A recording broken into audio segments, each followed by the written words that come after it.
Shamshabad airport లో twin digital platform ప్రారంభం. వరంగల్ విమానాశ్రయాన్ని పూర్తి చేస్తామన్న కేంద్ర మంత్రి రామ్మోహన్. సికింద్రాబాద్ కుమ్మరిగూడలో ముత్యాలమ్మ విగ్రహం పునఃప్రతిష్ఠ. దుండగులు ధ్వంసం చేస్తే తాము నిర్మించామన్న మంత్రి సురేఖ.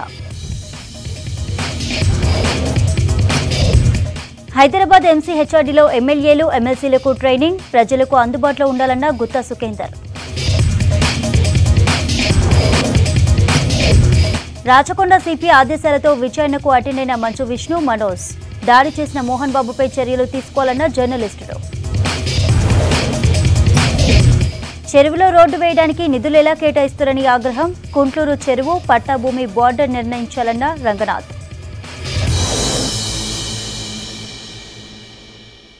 డీటెయిల్స్ చూద్దాం. దేశంలోని 24 విమానాశ్రయాల్లో డీజే యాత్ర టెక్నాలజీ వాడుతున్నామన్నారు కేంద్ర మంత్రి రామ్మోహన్ నాయుడు. శంషాబాద్ ఎయిర్పోర్ట్ వెనుక చంద్రబాబు కృషి ఉందన్నారు.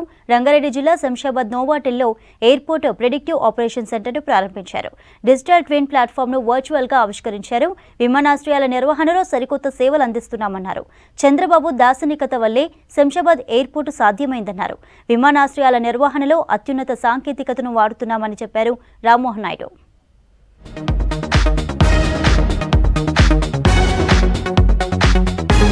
వచ్చే 10 ఏళ్లలో మరో 50 కొత్త ఎయిర్పోర్టులు నిర్మించడమే లక్ష్యంగా పెట్టుకున్నామన్నారు civil aviation minister Rammohan Naidu. Shamshabad ఎయిర్పోర్టులో predictive operation centre, digital twin ప్లాట్ఫామ్లను వర్చువల్గా ప్రారంభించారు. వరంగల్, భోగాపురం ఎయిర్పోర్టులను 2026 జూన్ వరకు పూర్తి చేయాలని అధికారులను ఆదేశించారు కేంద్ర మంత్రి రామ్మోహన్ నాయుడు. ఏటేడా విమానాల్లో ప్రయాణించే వారి సంఖ్య పెరుగుతుందన్నారు కేంద్ర మంత్రి రామ్మోహన్ నాయుడు. ప్రయాణికులకు ఎలాంటి ఇబ్బందులు తలెత్తకుండా వాళ్ళ టైం వేస్ట్ కాకుండా చర్యలు తీసుకుంటున్నామన్నారు. And my vision for the next 5 years is we have to create 50 more airports in this country itself.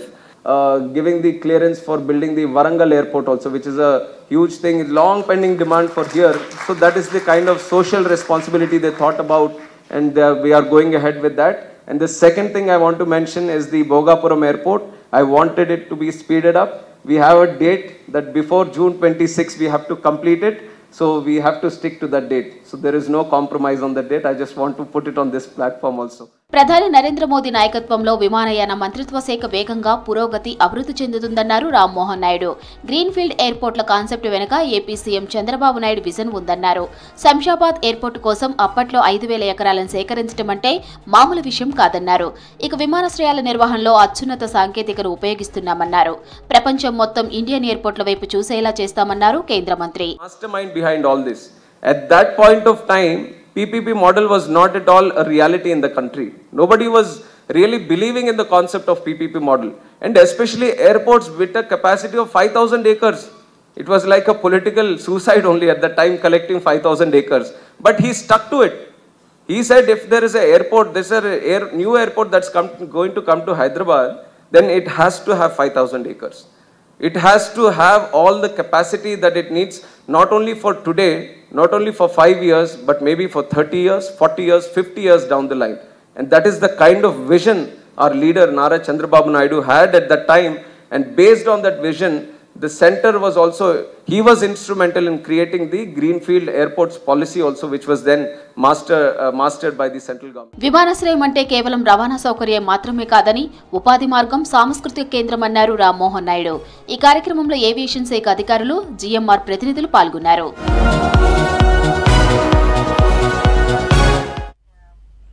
మంచు కుటుంబంలో గొడవలు పోలీసుల వరకు చేరుకున్నాయి. 2 రోజులుగా జరుగుతున్న వివాదంతో మోహన్ బాబుతో పాటు విష్ణు, మనోజ్లు విచారణకు హాజరు కావాలంటూ నోటీసులు ఇచ్చారు రాచకొండ సిపి సుధీర్ బాబు. దీంతో అనారోగ్య కారణాలతో హైకోర్టుకు వెళ్లిన మోహన్ బాబుకు పోలీసుల హాజరు నుంచి మినహాయించింది. మరోవైపు మంచు, మనోజ్, విష్ణులు సిపి కార్యాలయంలో హాజరయ్యారు. రాచకొండ సిపికి ₹1,00,000 బాండ్ సమర్పించారు. తాము గొడవలకు దిగనని, శాంతి భద్రతలకు విఘాతం కలిగించనని బాండ్ సమర్పించారు.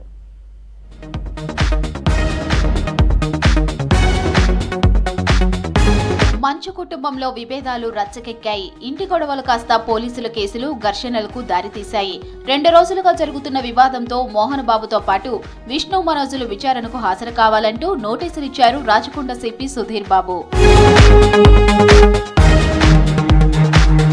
రాచకొండ సిపి కార్యాలయంలో విచారణకు హాజరయ్యాడు మనోజ్.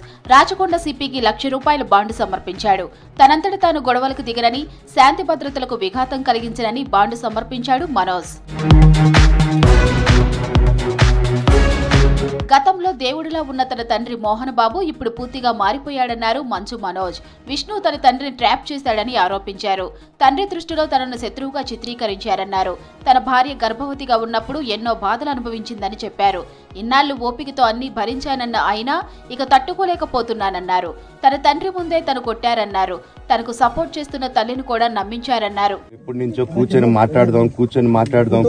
మాట్లాడదాం అంటున్నాను. పిల్లలకి లోకల్లో ఉన్న లోకల్లో ఉండేది ఎవరో కాదండి, మా బంధువులే అండి అందరూ. ఆ చుట్టుపక్కల గ్రామాలందరూ, మా నానమ్మలూరు, అమ్మమ్మలూరు అందరూ మా వాళ్ళండి. వాళ్ళ పిల్లలు, మనవాళ్ళు, వాళ్ళ బంధువులు. సో వాళ్ళకి అన్యాయం, వాళ్ళు అర్జీలు పెట్టుకున్నారు, వాళ్ళ లెటర్లు పంపించారు, వాళ్ళన్నీ చేశారు. నేను వాళ్ళకి సపోర్ట్ గా మద్దతుగా నిలబడి ఏమైంది నేను అడిగేసరికి వినయ్ అతనికి ఫోన్ చేశాను, మెసేజ్లు పెట్టాను. సార్ వాట్ ఈస్ హ్యాపెనింగ్, ఇంకా అలాంటి కాలు మీద కూడా పడతానండి, ఈ ఇష్యూ క్లియర్ చేయండి, మాట్లాడుకుందాం అంటే చాలా దురుసుగా రిప్లైలు పెట్టారు. నేను ప్రతిదీ ఈ రోజు సాయంత్రం 5:30కి ప్రెస్ మీట్ పెట్టి ఆగానండి, ఇంకా ఆగలేను. ఈ గొడవల వల్ల అనారోగ్య సమస్యలతో మోహన్ బాబు గచ్చిబౌలిలోని కాంటినెంటల్ హాస్పిటల్లో చేరారు. మోహన్ బాబు హెల్త్ కు సంబంధించిన బులెటిన్ విడుదల చేశారు డాక్టర్లు. బాడీ పెయిన్స్, యాంగ్జైటీ, కాన్షియస్ లేకపోవడంతో వంటి సమస్యలతో హాస్పిటల్లో చేరినట్టు తెలిపారు వైద్యులు. స్పెషలిస్టులతో ఎమర్జెన్సీ ట్రీట్మెంట్ చేయాలన్నారు. బ్లడ్ ప్రెషర్ పెరిగి ఎడమ కంటి సమస్య తలెత్తిందన్నారు. కార్డియాలజిస్ట్, న్యూరో, ప్లాస్టిక్ సర్జన్స్ వంటి డాక్టర్లతో ట్రీట్మెంట్ చేయాలని చెప్పారు డాక్టర్లు. మరోవైపు రాచకొండ సిపి నోటీసులను హైకోర్టులో మోహన్ బాబు సవాల్ చేశారు. దీంతో కేసును పరిశీలించిన కోర్టు పోలీసుల ముందు విచారణకు మినహాయింపు ఇచ్చింది. ప్రతి 2 గంటలకోసారి మోహన్ బాబు ఇంటిని పోలీసులు పరిశీలించాలని ఆదేశించింది. తదుపరి విచారణ ఈ నెల 24కు వాయిదా వేసింది. కుటుంబ వ్యవహారాల్లోకి మీడియా రావడంతోనే అనుకోకుండా దాడి జరిగిందన్నారు మంచు విష్ణు. కొన్ని మీడియా సంస్థలు మితిమీరి వ్యవహరించాయని తెలిపారు. ఒకవేళ తమ నాన్న మోహన్ బాబు తప్పు చేస్తుంటే క్షమించాలని కోరారు. ఉద్దేశపూర్వకంగా దాడి జరగలేదన్నారు. ఇప్పటికే తాను గాయపడిన మీడియా ప్రతినిధి ఫ్యామిలీతో మాట్లాడానన్నారు మంచు విష్ణు. కుటుంబ వ్యవహారాల్లోకి మీడియా రావద్దని సూచించారు. But it's a very unfortunate incident to the entire media fraternity. It is unfortunate what happened. It is not directed at the media at all.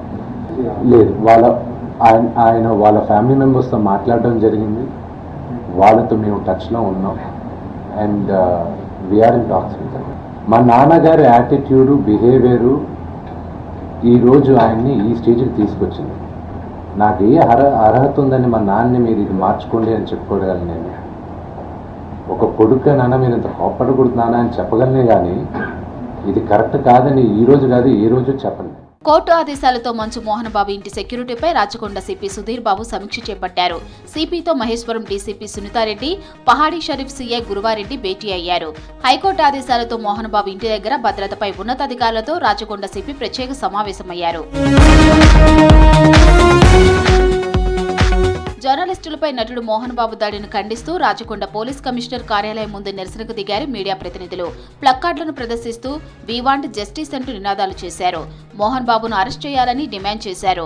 పత్రికా స్వేచ్ఛను కాపాడాలన్నారు జర్నలిస్టు సంఘాల నేతలు అల్లం నారాయణ, దేవులపల్లి అమర్. ఇవాళ డిమాండ్ అనేది పునరుద్ఘాటించాల్సిన పరిస్థితి మోహన్ బాబు, ఆయన కుటుంబ సభ్యులు జర్నలిస్టుల మీద చేసిన దాడి కారణంగా జరుగుతున్నది. కొన్ని ప్రత్యేక చట్టాలు ఉన్నవి. ప్రభుత్వ విధుల్లో ఉన్న ఉద్యోగులు కానీ అధికారులు కానీ వారి మీద ఎటువంటి దాడి జరిగినా కఠినమైన చర్యలు తీసుకునేందుకు కొన్ని ప్రత్యేక చట్టాలు ఉన్నవి. అట్లాంటి చట్టాల్ని విధుల్లో ఉన్న జర్నలిస్టుల మీద దాడి జరిగినప్పుడు కూడా వర్తింపజేయాలని చెప్పి వర్కింగ్ జర్నలిస్టుల ఉద్యమంలో భాగంగా పనిచేస్తున్నాం. మేమందరం డిమాండ్ చేస్తూ ఉన్నాం. అడిగిన ఒక చిన్న ప్రశ్న ఏమైందని ఆయనకు చెప్పడం ఇష్టం లేకపోయినా, అది రివీల్ చేయడం ఇష్టం లేకపోయినా, నో కామెంట్ అంటే సరిపోయేదానికి ఆయన ఒక ఉన్మాది స్థాయిలో ఒక మైక్, ఏ మైక్ అయితే ఇంతకుముందు చెప్పినట్టుగా నిజంగానే వార్తా గొంతుక, సమాచార గొంతుక అవుతుందో, ప్రజల గొంతుక అవుతుందో, ఆ గొంతుకని అదే పట్టుకొని ఆయన ఒక తీవ్రమైన దాడి చేస్తే ఇవాళ 3 కుట్లతో రంజిత్ హాస్పిటల్లో ఉన్నాడు. ఇంత నాగరిక చర్య చేసి కూడా ఇంతవరకు ఆ కుటుంబం నుంచి క్షమాపణ రాకపోగా మా అధ్యక్షుడు కూడా అయిన విష్ణు అది చిన్న సంఘటన అని చెప్పడం మరింత బాధ కలిగించే విషయం. నేరేడ్మెట్లోని రాచకొండ కమిషనర్ కార్యాలయానికి వెళ్లిన మంచు విష్ణు సిపి సుధీర్ బాబు ఎదుట విచారణకు హాజరయ్యారు. హైదరాబాద్ మెట్రో రైల్ రెండో దశ పనులు వేగవంతమయ్యాయి. రాష్ట్ర ప్రభుత్వం పాతబస్తీ మెట్రోపై ప్రత్యేక దృష్టి సారించింది. త్వరలో కీలక పనులు మొదలుపెట్టేందుకు మెట్రో రైల్ సంస్థ చర్యలు చేపట్టింది. ఎంజీబీఎస్ నుంచి చాంద్రాయణగుట్ట వరకు దాదాపు 7 కిలోమీటర్ల మార్గంలో ఆస్తుల సేకరణ పనులు కీలక దశకు చేరుకున్నాయి. ఓల్డ్ సిటీ మెట్రో రైల్ పనులపై మరింత సమాచారాన్ని హరిత అందిస్తారు. ఎన్నవేళ్లుగా పెండింగ్లో ఉన్న హైదరాబాద్ మెట్రో రైల్లో కీలక మార్గమైన ఓల్డ్ సిటీ మెట్రోకి మోక్షం లభించింది. ప్రజెంట్ మనం ఎక్కడైతే ఎంజీబీఎస్ వరకు కంప్లీట్ అయిన మెట్రో మార్గం ఉందో ఇక్కడి నుంచే చాంద్రాయణగుట్ట వరకు రెండో దశలో మెట్రోని నిర్మించనున్నారు. ప్రజెంట్ మనము ఇప్పటికే 69 కిలోమీటర్ల మెట్రో మార్గాన్ని చాలామంది కూడా ప్రతిరోజు వాడుకుంటున్నారు. అయితే ఈ మెట్రోని ఓల్డ్ సిటీ వరకు కూడా తీసుకెళ్లేందుకు ప్రభుత్వం చర్యలు చేపట్టింది. దీనిలో భాగంగానే ఆస్తుల సేకరణ పైన దృష్టి సారించి ఇప్పటికే ఇటు ఆయా ఆస్తులను గుర్తించి మార్కింగ్ కూడా చేస్తున్నారు. ప్రజెంట్ అయితే డిసెంబర్లో ఈ ఆస్తుల సేకరణకు సంబంధించిన పూర్తి వివరాల సేకరణ కంప్లీట్ చేసి డిమాలిష్ కూడా చేయబోతున్నారు.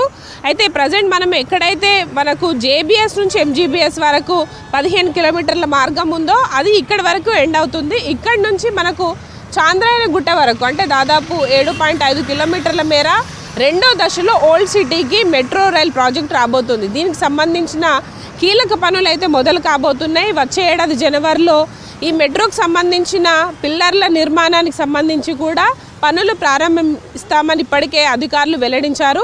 దీనికి సంబంధించిన పనులు కూడా ఎప్పటికప్పుడు చకచక కొనసాగుతున్నాయి. ఓల్డ్ సిటీ మెట్రో రైల్ ప్రాజెక్టుకు సంబంధించి ఏదైతే 7.5 కిలోమీటర్ల మెట్రో మార్గంలో దాదాపు 1000కి పైగా ఆస్తులను గుర్తించారు. అందులో ఇప్పటికే 800 ఆస్తులకు సంబంధించిన డీటెయిల్స్ అన్నీ కూడా తీసుకొని ఆ ఆస్తులకు సంబంధించిన భూసేకరణ చట్టం ప్రకారం భూసేకరణ చేపడుతున్నారు. ఇందులో దాదాపు 800 ప్రాపర్టీస్కి సంబంధించి మార్కింగ్ కూడా పూర్తి చేశారు. ఈ ఓల్డ్ సిటీ నుంచి చాంద్రాయణగుట్ట వరకు అంటే మనకు శంషాబాద్ వరకు కూడా మెట్రో రైల్ మార్గాన్ని పొడిగించాలనే ఉద్దేశంతో చాంద్రాయణగుట్ట వరకు కూడా ఎంజీబీఎస్ నుంచి చాంద్రాయణగుట్ట వరకు కూడా ఈ మెట్రో మార్గం ఉండబోతుంది. దానికి సంబంధించిన ఆస్తుల సేకరణలో భాగంగా ఇప్పటికే చాలా వరకు కూడా ఇళ్ళకి మార్కింగ్ చేశారు. ప్రజెంట్ మనం చూస్తున్నాం ఇది మెట్రోకి సంబంధించి ఆస్తుల సేకరణలో భాగంగా ఈ 800 ఆస్తులకు సంబంధించిన మెట్రో మార్కింగ్ చేశారు. దాదాపు 42 ఫీట్ మేర కూడా ఈ మెయిన్ రోడ్ నుంచి ఇక్కడ వరకు కూడా ఈ దారిని అయితే ఎక్స్టెండ్ చేసే అవకాశం ఉంటుంది. కాబట్టి కంప్లీట్గా ఇట్లాంటి బిల్డింగ్స్ కావచ్చు ఓల్డ్ బిల్డింగ్స్ కన్స్ట్రక్షన్స్ అన్నీ కూడా పోయే అవకాశం ఉంటుంది. వీళ్ళకి సంబంధించిన ప్రాపర్టీకి సంబంధించిన వాల్యూ ఇచ్చే అవకాశం ఉంటుంది. కాబట్టి దానికి సంబంధించి ఇంకా చర్చలు అయితే కొనసాగుతున్నాయి. ముఖ్యంగా మెట్రో స్టేషన్స్ కోసం కావచ్చు పిల్లర్ల కోసము ఈ మెయిన్ రోడ్ నుంచి కొంత భాగం అయితే కాలనీలో ఉండే ఇళ్ళు కావచ్చు కొన్ని ఏవైతే కమర్షియల్ బిల్డింగ్స్ ఉన్నాయో వాటికి సంబంధించిన భూసేకరణ అయితే కొనసాగుతుంది. ప్రజెంట్ ఇప్పుడు మనం ఉన్నది సాలార్జంగ్ మ్యూజియం బ్యాక్ సైడ్. ఇక్కడ ఆల్మోస్ట్ మార్కింగ్ అయితే చాలా వరకు చేసి కంప్లీట్ చేయడం జరిగింది. పాత బస్తీకి మెట్రో పనులు ప్రారంభమైనప్పటి నుంచి కూడా అందరూ ఒకటే ఆలోచిస్తున్నారు. ఇక్కడ మతపరమైన హెరిటేజ్ కట్టడాలు ఎక్కువ కాబట్టి వీటికి ఏమైనా ఇబ్బంది కలుగుతుందా అనేది చాలా మందిలో ప్రశ్నగా మిగిలింది. కానీ వీటిపైన క్లారిటీ ఇస్తూ కొన్ని రోజుల క్రితమే ఇటు మెట్రో రైల్ ఎండీ కూడా క్లారిటీ ఇవ్వడం జరిగింది. దాదాపు మనకి ఏదైతే ఎంజీబీఎస్ నుంచి చాంద్రాయణగుట్ట వరకు ఉన్న 7.5 కిలోమీటర్ల మెట్రో మార్గంలో ప్రజెంట్ మనం చూస్తున్న మతపరమైన కట్టడాలకు సంబంధించి దాదాపు 103 మతపరమైన కావచ్చు అలాగే మందిరాలు ప్రార్థనా మందిరాలు టెంపుల్స్ని గుర్తించడం జరిగింది. అయితే వీటికి ఎలాంటి ఇబ్బందులు కలగకుండా ఇంజనీరింగ్ వ్యవస్థ లేటెస్ట్ టెక్నాలజీని ఉపయోగించి ఈ ఓల్డ్ సిటీ మెట్రో నిర్మిస్తామని చెప్పడం జరిగింది. పాతబస్తీ మెట్రో మార్గంలో చాలా వరకు కూడా ఆస్తులు చిన్న చిన్న షాపులు కోల్పోయిన వారు ఇప్పటికీ చాలా వరకు కూడా మెట్రోని వ్యతిరేకించారు. అయితే ఇప్పటికీ కొంతమందికి నోటిఫికేషన్స్ కూడా ఇవ్వడం జరిగింది. దాని పట్ల ఇక్కడ ఓల్డ్ సిటీ వాసులు ఏమనుకుంటున్నారో అడిగి తెలుసుకుందాం. భయ్యా చెప్పండి, ఇక్కడ మీది ఏం షాప్ పోతుంది, ఏ రూట్లో ఏ మెట్రో స్టేషన్ వద్ద మీ షాప్ ఉంది ఇక్కడ? मैडम ये अलीजा कोटला चारमीनार की तरफ की रूट है। ये यहाँ पर जो है ना हमारी तकरीबन मेडिकल शॉप है मेरा यहाँ पर, जो कि पूरा चले जा रहा है मेडिकल शॉप। कितने साल से मेरी मेडिकल शॉप जो है हमारे डैडी की है, वो 30 साल से है यहाँ पर। मैं 15 साल से मैं यहाँ पर जॉब कर रहा हूँ, मैं काम कर रहा हूँ यहाँ पे। 15 साल में अब तक तो मेरे को प्रॉब्लम कुछ भी नहीं हुई।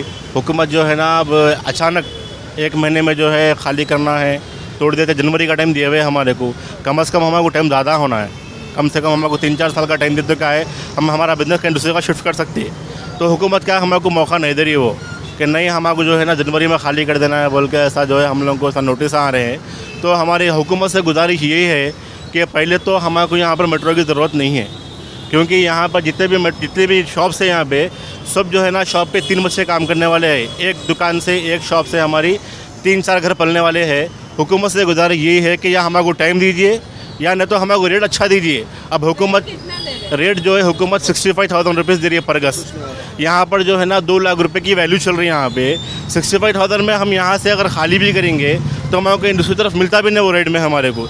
या नहीं हुकूमत जो है ना हमारे को कुछ ऐसा करे हमारे वास्ते कि यहाँ जगह हमारी लेके कि दूसरी जगह हमारे को जगह दे कि हम वो कारोबार कर सके। हमारे हुकूमत से ये गुजारिश है कि हमारी जो है ना रिक्वेस्ट करिए हमारे तरफ देखिए यहाँ पर जो जितने भी दुकान वाले हैं सब जगह जो है ना एग्री कोई नहीं है यहाँ पे, रोज़मर्रा का रोज़ कमा के रोज़ खाने वाले हैं। हुकूमत से यही गुजारिश है कि हमारे हक़ में जो भी है बेहतर से बेहतर फैसला करे। हम जो है सो हम यहाँ पे मेट्रो नहीं चाह रहे हैं साहब। यहाँ पे हमारा छोटा छोटा कारोबार है, हमारे घर में 3-3 फैमिलियाँ पलने वाले हैं, हम रोज़ करके खाने वाले हैं। तो हमको इधर से मेट्रो नहीं चाहिए। हम इतनी ही गुजारिश कर रहे हैं कि हमको मेट्रो यहाँ नहीं चाहिए। हम आपसे कोई अपील कर रहे हैं कि कम से कम हमको 5 साल का टाइम दीजिए कि हम दूसरी जगह शिफ्ट हो सके। हम तो आपसे गुजारिश है कि जितना हो सके इतना तेज़ कर रहे हैं काम, इतना जल्दी होने की ज़रूरत नहीं है। हमारा भी कुछ सोचिए ज़रा। डेवलपिंग है यहाँ पे, अल्हम्दुलिल्लाह हर चीज़ अच्छा चल रहा है यहाँ पे, मगर डेवलपिंग मेट्रो से आती बात गलत है। ये दूसरे तरीके से भी बहुत तरीके से डेवलपिंग कर सकते हैं आप लोग। हमको टाइम दीजिए, ज़रा सहूलत दीजिए।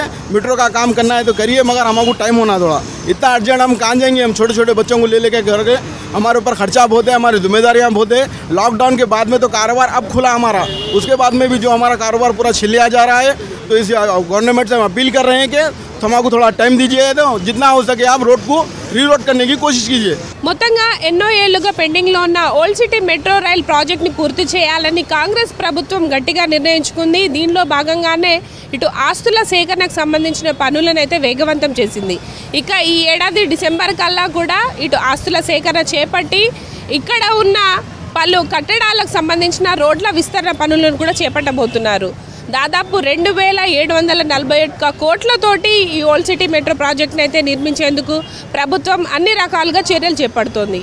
ఇది present old city metro latest updates. Camera person అనిల్తో హరిత, విసిట్ న్యూస్, హైదరాబాద్। నాడు సుష్మా స్వరాజ్ పార్లమెంట్లో లేకుంటే తెలంగాణ రాకపోయేదన్నారు మాజీ ఎమ్మెల్సీ రామచంద్రరావు। కేంద్ర మంత్రి కిషన్ రెడ్డి ఆదేశాలతో 6 అబద్దాలు 66 మోసాలు పేరుతో సికింద్రాబాద్ సీతాఫల్ మండిలో జరిగిన బహిరంగ సభకు ముఖ్య అతిథిగా హాజరయ్యారు।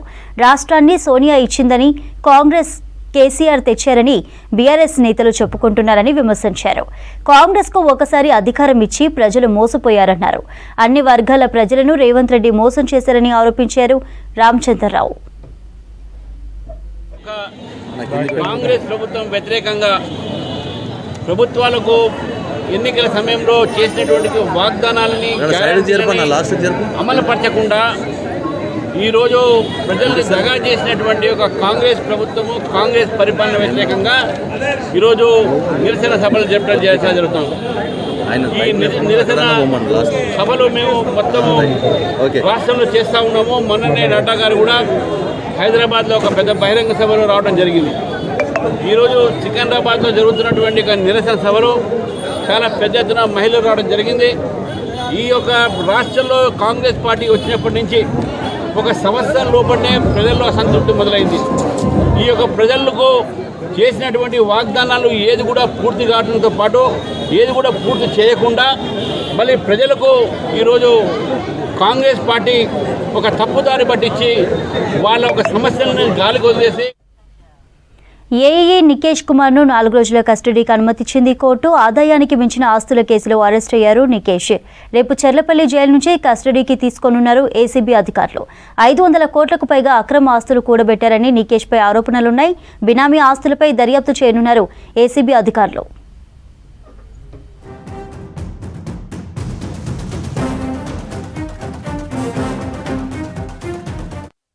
రాజేంద్రనగర్లోని నెహ్రూ జూలాజికల్ పార్క్లో ఆర్గానిక్ ఫార్మింగ్ చేయిస్తున్నారు అధికారులు.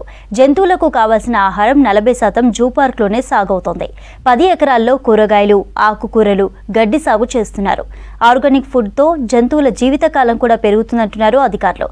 జూ పార్క్లో పంట సాగుకు సంబంధించిన మరింత సమాచారాన్ని నరేష్ అందిస్తారు. ఎనిమల్స్కి కావాల్సినటువంటి ఫుడ్ అనేటటువంటిది కూడా కంప్లీట్గా ఇక్కడనే జూ పార్క్లోనే సాగు చేస్తారు. వాటికి ప్రధానంగా చూసుకుంటే గ్రాస్ ఇస్తారు. గ్రాస్తో పాటు జొన్న, మొక్కజొన్న ఇలాంటి పంటలన్నీ కూడా జూలో ఉన్నటువంటి ఎనిమల్స్కి కావాల్సినన్నింటిని కూడా ఇక్కడనే సాగు చేసి ఇస్తారు. ప్రజెంట్ మనం ఉన్నటువంటి దగ్గర ఆకుకూరలను సాగు చేస్తున్నారు. ఆకుకూరలను ప్రధానంగా అయితే జిరాఫీలు, డియర్స్ లాంటి వాటికి ఒక ఆహారంగా వేస్తారు. వీటికి సంబంధించి ప్రధానంగా ఇక్కడ చూసుకుంటే మెంతికూర, కొత్తిమీర, పాలకూర, పుదీనా, తోటకూర ఇలాంటి వాటికి సంబంధించి సాగు చేస్తూ ఉన్నారు. ఈ పంట దాదాపు 30 నుంచి 45 రోజుల సమయం లోపల అయితే ఈ పంట చేతికి వస్తుంది. ఇది వచ్చిన తర్వాత దాదాపు ఈ పంట ఎగ్జాక్ట్లీ టైం లోపలనే తీసి ఇందులో ఉన్నటువంటి యానిమల్స్కి వేస్తే బలమైన పోషకంగా పనిచేస్తాయి. వాటితో పాటు ఇవి పూర్తిగా ఆరోగ్యంగా ఉంటాయి. ఇక్కడ ప్రస్తుతం సాగు చేస్తున్నటువంటి పంటలు, ఆకుకూరలన్నీ కూడా పూర్తిగా న్యాచురల్గా ఆర్గానిక్ ఫార్మింగ్ వేలో అయితే వీటికి సంబంధించినటువంటి కల్టివేషన్ అయితే చేస్తూ ఉన్నారు. సాగుకు సంబంధించినటువంటి అంశాలను కూడా ఇక్కడ ఉన్నటువంటి అధికారులతోటి మాట్లాడి ఒకసారి తెలుసుకునే ప్రయత్నం చేద్దాం. మనతో పాటు IFS ఆఫీసర్, ఇక్కడ జువాలజికల్ పార్క్కి సంబంధించినటువంటి క్యూరేటర్ వసంత గారు ఉన్నారు. ఒకసారి ఆమెతో మాట్లాడే ప్రయత్నం చేద్దాం. మేడం, చెప్పండి, ఇక్కడ ఉన్నటువంటి జువాలజికల్ పార్క్ ఎంత విస్తీర్ణంలో ఉంటుంది? వీటికి కావాల్సినటువంటి ఫుడ్ ఎంతలో సాగు చేస్తారు? ఇక్కడ అండి మొత్తం zoo park area 380 acres area ఉంది. మొత్తం టోటల్ అరౌండ్ 193 స్పీసీస్ ఉన్నాయి. 2300 నెంబర్ వరకు ఎనిమల్స్ ఉన్నాయి. సో ఇందులో ఏంటంటే మనం ఒక అరౌండ్ 10 acresలో వాటికి ఇచ్చే ఫుడ్, ముఖ్యంగా హెర్బివోర్స్కి ఇచ్చేటి వెజిటేరియన్ టైప్ మనం కల్టివేట్ చేస్తున్నాము. కార్నివోర్స్కి అన్నీ అవుట్ సైడ్ నుండి మనం బీఫ్ అవన్నీ తీసుకొస్తాం. అరౌండ్ టోటల్ రిక్వైర్మెంట్లో ఒక 40% వరకు ఇక్కడ మనం కల్టివేట్ చేసే దాంట్లో మీట్ అవుతున్నాము. ముఖ్యంగా ఏంటంటే బనానా కానీ, షుగర్ కేన్, తర్వాత గ్రాసెస్, లీఫీ వెజిటేబుల్స్ ఇట్లాంటివి మనం ఇక్కడ సాగు చేస్తున్నాం. ఇప్పుడు గ్రాస్ అని చెప్తా ఉన్నారు, అత్యధికంగా ఇక్కడ 50% కంటే ఎక్కువ సాగు చేస్తూ ఉన్నారు. ఈ గ్రాసెస్లో ఏమేమి రకాలు ఉంటాయి? ఇక్కడ పారాగ్రాస్ ఒకటి, నేపియర్ గ్రాస్ ఒకటి, రెండైతే మనం కల్టివేట్ చేస్తున్నాము. డైలీ మనము అరౌండ్ 1500 kgs వరకు ఇక్కడ నుండే మనం మీట్ అవుతున్నాం. ఎంత మోతాదులో ఒక్కొక్క వాటికి మీరు ఇస్తారు? ఈ పారాగ్రాస్లే కానివ్వండి, లేదంటే బనానాకు సంబంధించినటువంటి ట్రీ కానివ్వండి, వేటికి ఇస్తారు ఇదంతా? ఇవన్నీ హెర్బివోర్స్కి ఇస్తాము. ఏవైతే మన మెయిన్ వెజిటేరియన్ ఫుడ్ తింటాయో, జింకలు కానీ, తర్వాత ఇంకా బర్డ్స్ కానీ ఇట్లాంటి వాటికి. బనానా అయితే ఎలిఫెంట్స్కి ఇస్తాము. అరౌండ్ 10 to 15 ట్రీస్ ఇస్తాము. తర్వాత షుగర్ కేన్ కూడా వాటికే ఇస్తుంటాం అన్నమాట. ఈ ఫ్రూట్స్ కానివ్వండి, లేదంటే వెజిటేబుల్స్, ఇవన్నిటిని కూడా మీరు ఎంత మొత్తంలో సాగు చేస్తారు ఇక్కడ? 10 acresలో సాగు చేస్తున్నాం. మొత్తం టోటల్ రిక్వైర్మెంట్ అరౌండ్ 40% ఇక్కడ నుండి మనం మీట్ అవుతున్నాం. నెక్స్ట్, దీనికి సాగుకు సంబంధించి భవిష్యత్తులో ఎట్లాంటి ప్లాన్ చేస్తూ ఉన్నారు? ఇంకా ఏమేమి సాగు చేయాలనేటటువంటి ప్లాన్ తోటి ఉన్నారు? భవిష్యత్తులో అంటే మొత్తము ఇప్పుడు 40% కంటే ఇంకా ఎక్కువ లార్జ్ స్కేల్లో ప్రొడక్ట్ చేసి మ్యాక్సిమం టోటల్ వాటి హెర్బివోర్స్ ఫుడ్ రిక్వైర్మెంట్ ఇక్కడ నుండి మీట్ అవ్వాలని చూస్తున్నాము. ఇంకేంటంటే all types of food materials అంటే సెరియల్స్ కానీ, పల్సెస్ టైప్స్ కానీ, vegetables, roots and tubers like sweet potato, తర్వాత క్యారెట్స్, ఇవన్నీ కూడా ఇక్కడే రేజ్ చేసి వాటికి సప్లై చేయాలనే ఆలోచనలో ఉన్నాము. ఇంకా ఈ ప్రొడక్షన్ అనేది లార్జ్ స్కేల్లో చేయాలని ఆలోచిస్తున్నాం. సాధారణంగా ఎక్కడైనా సరే పంటలు సాగు చేసేటప్పుడు వాటికి సంబంధించి చిన్న చిన్న చీడపీడలు లాంటి వాటి ప్రమాదం ఉండే అవకాశం ఉంటుంది. ఇక్కడ మీరు, ఇది జువాలజికల్ పార్క్, ఇక్కడ అన్ని అనిమల్సే ఉంటాయి. వాటి నుంచి రక్షణ కోసం మీరు ఎట్లాంటి జాగ్రత్తలు తీసుకుంటా ఉన్నారు? ఇక్కడ మొత్తం ఎట్లాంటి ఫర్టిలైజర్స్, కెమికల్స్ కానీ వాడము. ఇక్కడ మనకే సెల్ఫ్ వర్మి కంపోస్ట్ యూనిట్ ఉంది. దాంట్లోనే మనం ప్రొడ్యూస్ చేసి అదే ఆర్గానిక్ ఎరువును వాడటం జరుగుతుంది. ఎందుకంటే ఎనిమల్స్ హెల్త్ ఇంప్రూవ్ చేయడానికి ఆర్గానిక్ ఇవ్వాలని ట్రై చేస్తున్నాం. తర్వాత ఇంకొకటి ఏంటంటే బయట ఉండే కొన్ని, ఇది చాలా పెద్ద ఏరియా కాబట్టి కొన్ని జింకలు అట్లాంటివి ఉన్నాయి. వాటి నుండి మనం ఫెన్సింగ్ అవన్నీ చేసుకొని ప్రొటెక్ట్ చేసుకుంటాం. ఈ సాగుకు సంబంధించి ఎంతమంది సిబ్బంది ఇక్కడ వర్క్ చేస్తూ ఉంటారు? దానికి సంబంధించినటువంటి డీటెయిల్స్ అన్నమాట. ఇక్కడ ఎట్లా అంటే మొత్తం ల్యాండ్స్కేపింగ్ వాళ్ళు ఉన్నారు, గార్డెనింగ్ వాళ్ళు ఉన్నారు, ఒక సూపర్వైజర్స్ ఉన్నారు. అరౌండ్ 10-15 మెంబర్స్ వర్క్ చేస్తున్నారు. ఈ ఫార్మింగ్ సంబంధించి రెగ్యులర్గా దీనికి సంబంధించి ఎవరు సూపర్వైజన్ చేస్తూ ఉంటారు, దీనికి సంబంధించి జాగ్రత్తలు ఏం చెప్తా ఉంటున్నాడు? ఇప్పుడు గార్డెనింగ్ సెక్షన్ వాళ్ళు సూపర్వైజర్ చూసుకుంటారు. వాళ్ళ పైన రేంజ్ ఆఫీసర్ ఉంటారు, అసిస్టెంట్ క్యూరేటర్ ఉంటారు, వాళ్ళు మానిటర్ చేసుకుంటారు. ఇది మనతోటి ఇక్కడ ఉన్నటువంటి క్యూరేటర్ గారు చెప్తున్నటువంటి విషయం. ఇక్కడ సాగుకు సంబంధించినటువంటి ఇందులో వేసే యానిమల్స్కి వేసేటటువంటి ఫుడ్కు సంబంధించి కంప్లీట్గా దాదాపు ఇప్పుడు 40% వరకు ఇక్కడ సాగు చేస్తున్నప్పటికీ భవిష్యత్తులో పూర్తి స్థాయిలో ఇక్కడనే వాటికి సంబంధించినటువంటి ఆహార పదార్థాలకు సంబంధించి వాటి పంటలు పండించి పూర్తిగా ఈ జువాలజికల్ పార్క్ నుంచే అందించేటటువంటి ప్లాన్ చేస్తున్నామని మనతోటి చెప్తున్నటువంటి పరిస్థితి ఉంది. తెలంగాణ ఆత్మగౌరవాన్ని ముందుకు తీసుకువెళ్లేందుకు కాంగ్రెస్ ప్రభుత్వం చిత్తశుద్ధితో పనిచేస్తోందన్నారు మంత్రి పొన్నం ప్రభాకర్. రంగారెడ్డి జిల్లా నార్సింగ్ మార్కెట్ కమిటీ పాలకవర్గ ప్రమాణ స్వీకారానికి రాజేంద్రనగర్ ఎమ్మెల్యే ప్రకాష్ గౌడ్తో కలిసి ముఖ్య అతిథిగా ఆయన పాల్గొన్నారు. అంబేద్కర్ విగ్రహానికి పూలమాలలు వేసి నివాళులర్పించారు. నార్సింగి అభివృద్ధి పదంలో ముందుకు వెళ్లేందుకు కృషి చేస్తున్నట్లు తెలిపారు మంత్రి పొన్నం.